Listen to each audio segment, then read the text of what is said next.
Today I'm using some scrap fabric and making a self-drafted mini skirt perfect for fall.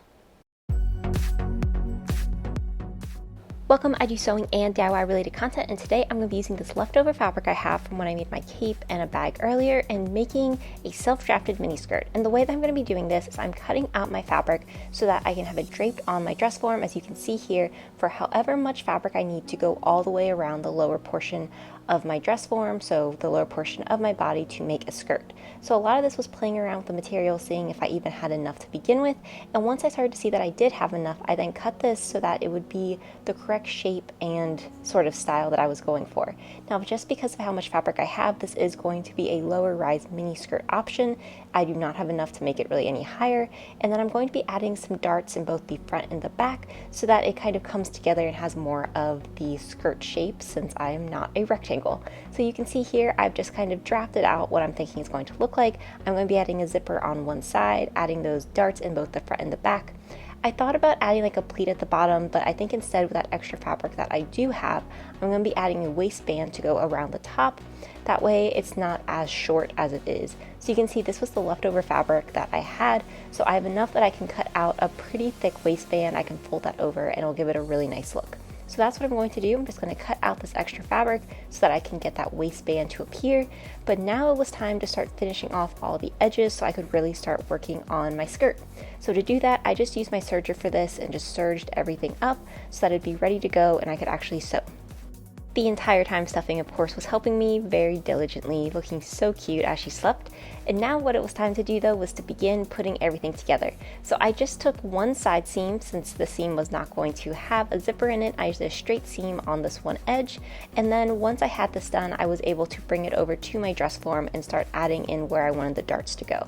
I knew that I wanted the darts to be symmetrical for both the front and the back, so I just used the seam lines that actually came with my dress form to figure out exactly where I wanted the darts for both the front as well as the darts for the back. I found this a really easy way to do it, and it didn't take too much time. Once I had the darts placed, it was then time to sew those. So what I did for this was I made sure that they were even. They were both about 2.5 inches down. So then I just took a straight seam to make sure that I was getting those darts in place. I saw a tip for when you're doing darts that you shouldn't backstitch at the end. You should actually just use the thread and then tie a knot. So I've been doing that a lot lately, and I do think that it makes my darts turn out a little bit nicer. So if you're interested, that's definitely one way that you can do these. This is what the dart looks like. So now what it was time to do was start working on the zipper. So for the zipper, I did not have an invisible zipper, which would have probably been the most ideal. And with this, I really wanted to use as many items I already had on hand. I didn't want to buy anything. So what I did was I did have a black zipper, and I folded it over to try to make it almost look like it's near invisible. So as you can see here, I folded the edge of the fabric so that you don't see any of the raw edges or anything that I did the serging on. And I just pinned this so that it was folded so that you had that really nice right side of your materials facing up, and then the right side of the zipper is also facing up. And I just did this the entire way down the zipper, and then I'm just going to take a straight seam to add that zipper to the fabric. Then with the other side of my fabric, what I'm going to do is sort of make like a little pocket so that it kind of encases the zipper. I was really excited for how this was going to work, as I didn't have to worry about buying another zipper, and I thought that it was going to turn out well. So this is currently what my zipper looks like. You can see it zips up really well. It doesn't look too bulky. Everything's good. So now it's time to work on the other side. So what I'm going to do first is actually fold the fabric over about 1/4 inch. So you can see that I'm doing that here. I'm pinning it up, and I'm going to just take a straight seam to secure that fold in place. Now the reason I'm doing this is going to act as sort of the hidden portion of our zipper. It's going to be hiding the zipper. It's going to be the cover for it. So now that I have this done, I am now going to pin the right side of the zipper with the wrong side of the fabric. So as you can see, the fabric is actually covering up the zipper. We can't see it at all, and that's the intention. I don't want you to be able to see the zipper. It's just going to be acting as this little cover. And now I'm just going to be taking a straight seam, so my zipper is underneath this. I'm going to be connecting the zipper to that fabric, and then when I get to the bottom to wherever the zipper is, I will stop, and then I will just be connecting those two pieces of fabric together as you normally would. So with all of that done, it was now time to get the iron going. It was time to press everything down. So as you can see here, I have my waistband, and what I'm doing with this is I've sort of made it a very large bias tape fold. So I have both of the edges, those long edges are folded under, and I press that out, and then I started to press out the darts that I had made earlier, just making sure everything is nice and smooth and selected laying how I wanted to. I then went through and finished up the rest of the waistband, so making sure that I was folding over the fabric about an inch and then pressing that down and then folding it over the other side about an inch and then folding everything in half. And that's how I got this really nice waistband effect. Everything looked good with it. So now what it was time to do was start sewing those two pieces of the waistband in place, because remember, this is all scrap fabric. I wasn't able to do this in one continuous cut, so this is going to be two pieces. So here is what my waistband looks like. You can see I did it sort of on a diagonal, since our body would kind of have more of a diagonal effect to it. It wouldn't be straight, so it should hopefully lay nice and flat when I'm wearing it. So now what it was time to do was to connect the waistband to the fabric. So with right sides together, I pinned the edge of the waistband to the top of the skirt. So as you can see, I have it unfolded, and I'm just going to go through, pin all of this up so that I can take a seam all the way around the top. Now there will be extra waistband material on either end. This is intentional, as we're going to have to make sure that it sort of overlaps by adding some snaps. So all of this is supposed to happen, like there is supposed to be that extra fabric. I'm just going around though and attaching that waistband portion to the skirt. And this is what it looks like so far. It looks really nice, looks really clean. Everything is going to be hidden really nicely. And now it's just time to attach the back of the waistband to the back portion of the skirt.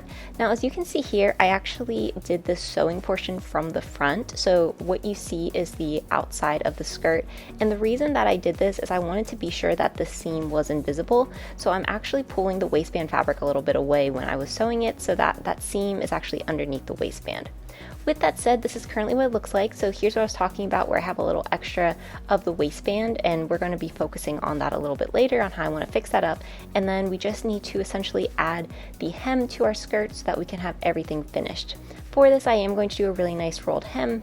Now for my rolled hem, I go through, I pin everything up once, taking about a 1/4 inch seam, and then I'm going to fold all of that again, and then I will take a second seam. I have a whole video up on rolled hems if you're interested, so I will be sure to link that in case you want even more information about it.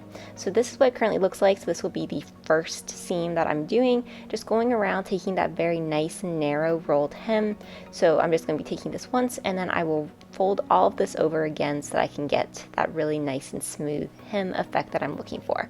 So currently this is where our skirt looks like.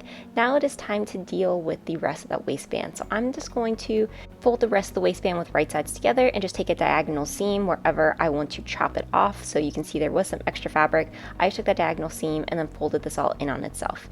So with that, I am now going to just do some hand stitching. So for the rolled hem, I decided that I think that I wanted to hand stitch it. I just think it's going to look a lot nicer, give it that invisible stitch, and then I need to also finish off the waistband portion on either side. So I'm just going to be hand stitching all of this closed, and I think it just gives it a more invisible finish, and I don't have to worry about seeing any seams or if the sewing machine messes up. Since this fabric was a little bulky, it made it easier. Now for the other side of the waistband, for where the zipper was, I really wanted to make sure all of this fabric and all that zipper edge was hidden, and that's what I did here. So you can see here is what my final zipper looks like. It looks so good. It came out really nicely, and what we're going to be doing at the top is just adding some snaps so that it closes. This is what the skirt currently looks like on. It fits really well. It's the exact proportions that I was going for. And now it's just time to finish off the waistband portion for where I want to add the snaps. So the snaps are going to be important, as it just gives you a little extra stability for the skirt. So I think I'm going to be adding 2 snaps. One will be at the top, one will be at the bottom.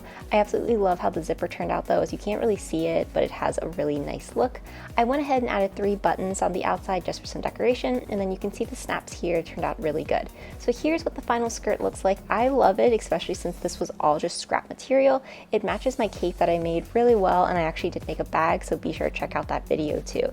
If you enjoy these videos and you want to see more, be sure to like, comment, and subscribe. Let me know what you want to see next, and let's get into more fall sewing. Thanks for watching.